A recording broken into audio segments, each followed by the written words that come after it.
台湾在援乌克兰。最近呢，有媒体爆出，台湾打算将刚刚退役的 MIM-23英式防空导弹售卖给美国，再由美国将其援助乌克兰，提升防空能力。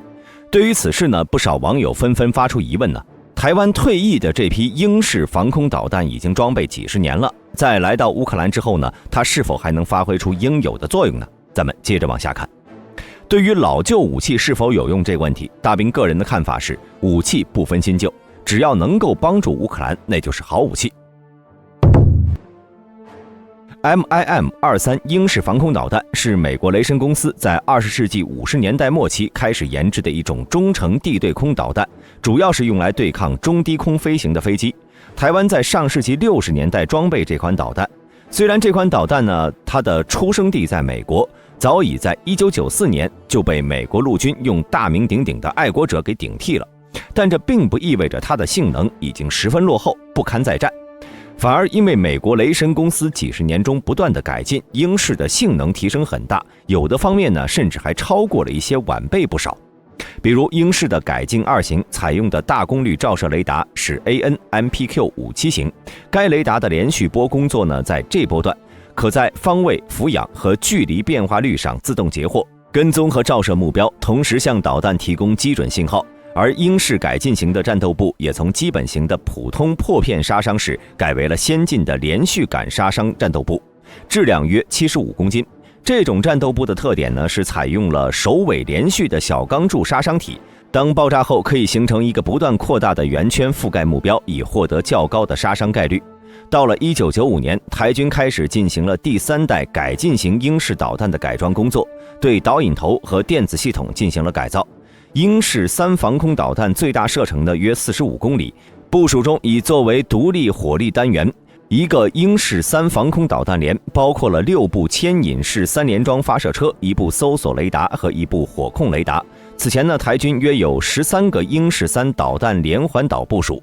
是台军中低防空的重要力量。但随着天宫、爱国者等新一代防空系统的陆续服役，英式防空导弹也在今年的6月29号全部退役了。而美方呢，随即决定回收这些导弹，经过整修后用来军援乌克兰。毕竟从去年年底开始，美国就到处为乌克兰搜罗苏制防空系统或者美国已经淘汰的中程防空导弹。五角大楼在去年11月份还特地派人到台湾实地检查过台军的英式防空导弹的保养、战备和后勤状况，给予了很高评价，称其可以直接交付给乌军使用。只不过在援助数量方面，战区网站曾经致函五角大楼询问，但是只得到一句回复，在正式宣布前不会讨论具体数字的答复。不过按照台湾退役的这一批防空系统的数量来看呢，援乌的应该是不在少数。那么在这批防空系统抵达乌克兰之后，对乌军会有什么样的提升呢？大兵个人认为这次美国回购台军退役的英式导弹援乌，主要是为了应对俄罗斯的巡航导弹和自杀式无人机的精准打击。在地面战场出现僵持后，俄罗斯改变了战术，从去年10月份开始大量使用精确制导武器对乌克兰的基础设施进行打击。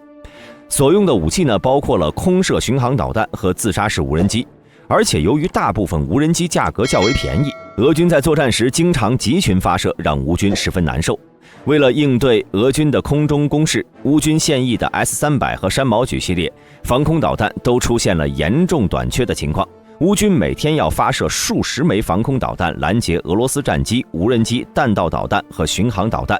但如今的乌克兰已经被战争破坏得不成样子了，乌克兰并不能自行生产补充这些防空导弹，而且北约国家的相关导弹库存数量也很少。尽管西方国家已经提供了少量的 IRIS-T、NASAMS、爱国者等防空系统，但数量太少，远远无法填补当前乌军防空火力的短缺。而台湾这批英式防空导弹的到来，可以说是解了乌克兰的燃眉之急。根据统计，英式防空导弹在台湾自1965到2017年间参与重大演训达41次，实弹射击总共324枚，成功拦截了293枚，命中率高达 90.4%。而且该导弹的价格也不贵，用它来打击俄罗斯的无人机可要比先进地空导弹系统划算得多。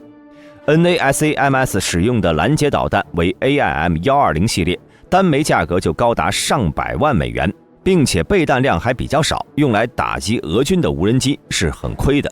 另外，台军升级后的鹰式导弹还引入了全新的 AN/MPQ-62 雷达和 AN/MPQ-61 照明雷达，取消了单独的测距雷达，并增加了对低空多目标同时交战的能力。可以说，台湾这批导弹虽然年龄有点大，但是在乌克兰依旧是有一战之力，并且鹰式防空系统的后勤维护工作量相对较小。相比起其他支援乌克兰的新型装备，鹰式防空系统也算是比较省心了，维护成本也更低。而且这款导弹因为装备国家众多，基数较大，使用成本低，操作简单，是一款非常适合援乌的装备。并且乌克兰在很早之前就培训了一批能够使用该防空系统的士兵，在援助后呢，可以不用学习，直接投入使用。况且鹰式第3代防空系统本身就是专门为了提高应对大规模袭击而开发的，这对于乌克兰来说几乎是量身定做。有军事专家估计，如果能保证 AIM-23GK 型拦截弹的供应，乌军或许有能力拦截俄罗斯的伊斯坎德尔短程弹道导弹，因为该型导弹呢确实具备一定的反弹道导弹能力。此外，鹰式3防空导弹系统还有机动灵活的优点，如果能对反攻前线的乌军提供伴随防空，就能够极大改变现在乌克兰前线缺少防空力量的现状。不过，对于援乌防空系统这件事儿，在台湾内部也有不同的看法。有不少人担心此举呢是否会遭到俄罗斯的记恨，并认为这种汰换的武器需要销毁。那么，鹰式3防空系统还能顺利援乌吗？这件事情最终的结果还是要看政客们的说法，大兵就不在这里夸夸其谈了。但援乌防空系统除了能够极大的帮助乌克兰之外，其实对台湾也有不少好处。其中最大呢，就是台湾可以获得该武器在乌克兰战场上的实战数据。如果表现得还不错，那么台湾完全可以继续使用这款装备来提升自己的防空能力。即便是表现不佳，也无伤大雅，毕竟这是一款高龄武器，表现不好，别人也不会说什么。如果导弹本身性能原因呢，台湾至少也能知道问题是出在哪里，并可以借此对照己方防空力量目前是否有这方面的缺点。